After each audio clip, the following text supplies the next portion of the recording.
Welcome back. So, in the last poem you've seen, me and this chick are friends, but we're at a dive bar and I write her a quick little missive to let her know she's pretty, right? So now we've been friends for a couple years, sharing philosophical conversations, watching horror films, never crossing the line, right? She's got this boyfriend that lives somewhere in the Middle East. He doesn't even talk to her or hang out with her, right? So this is my defense, but I'm not going to lie to you. I never crossed the line out of respect for that, even though it's like this long distance relationship. She never seen the kid. But she told me she was moving to Chicago, right? So now it was like do or die. So I decided to write her a poem and let her know my romantic feelings. Let's see how it turned out, kids, if we can. Also, as you know, I like to do these in front of a fire.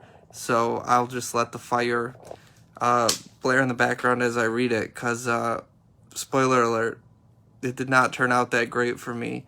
And for like a year after, I couldn't even read it. I couldn't even open it to reread the poem. So let's see. Oh, by the way, Versace slipper. Okay. Title, Chicago Casualty. I started writing this at 11:11 p.m. on February 2nd, 2017. It was important to me to start writing exactly at 11:11 so I could make a wish. But after I wrote the first sentence, I didn't start writing again until 1:30 a.m. because I don't know what I should wish for. I wish you weren't leaving, but I'd never wish you didn't get your dream job, your second chance in a shiny city. I guess I wish we lived in another dimension full of alternative facts, where we knew life was beautiful and we refused to be wrong.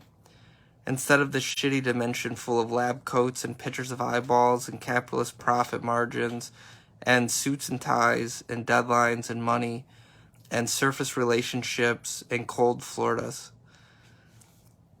You will never have any idea how grateful I am that you showed me another dimension, a dimension full of endless scary movies, philosophy over coffee, a dimension of compassion where pretty girls remember you wanted a hot chocolate and carried it blocks in the rain to you, or where they remember that you prefer not to be able to see your Slurpees, where their humor makes you laugh and their intellect makes you question deep-held beliefs.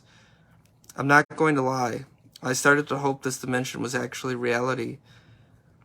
But my hopes are weapons, and I'm still learning how to use them right.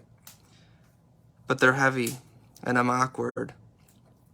So awkward that when you said you didn't like the way your nose looked, I couldn't find a way to tell you that. Your nose is perfect. You couldn't tell because you always look at a forward-facing profile in the mirror. But your nose is meant to be viewed from the side, not from the front on view.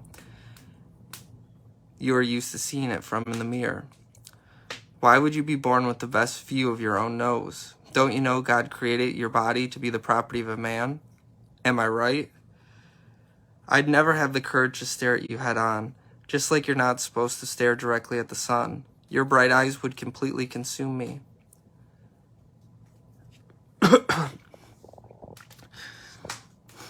But what I can see looking from the side, which you can't, is that your nose is perfection. It aligns with the angles of your high cheekbones perfectly.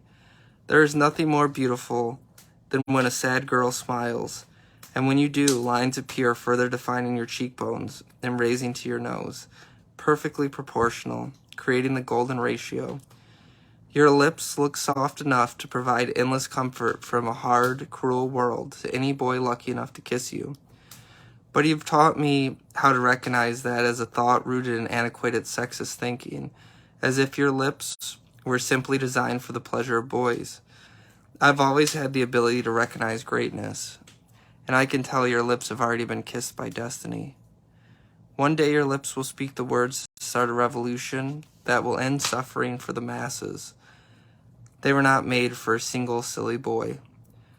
I could write pages about the rest of your body, but sadly on short notice, that you were moving, I was only able to get a PG-13 poem approved through the FCC's approval process. Anyways, all theological debate aside, there is a God. I seen the divine in your face. Now this is where I really fucked up, audience at home. I insert a footnote in this poem to a chick. That's not a panty dropper, but I'm going to read you the footnote anyways. Footnote. God being evolution, which designed your facial structure to perfection for the purpose of making chemicals drip in helpless boys' brains like mine, shedding off regions needed for judgment, and creating a limbic reward system similar to that of dope addicts.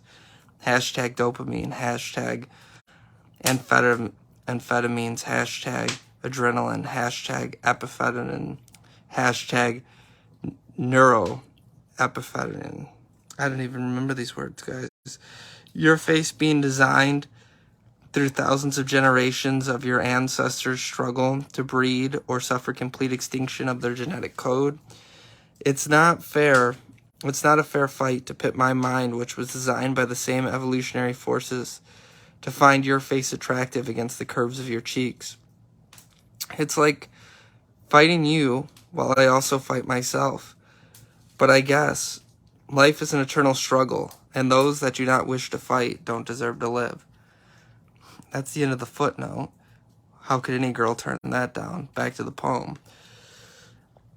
I said I'd set theological debate aside, and then mention God again, making it 2 times now. My words are often contradicted by my actions, a telltale sign of a mind and a body at conflict with itself.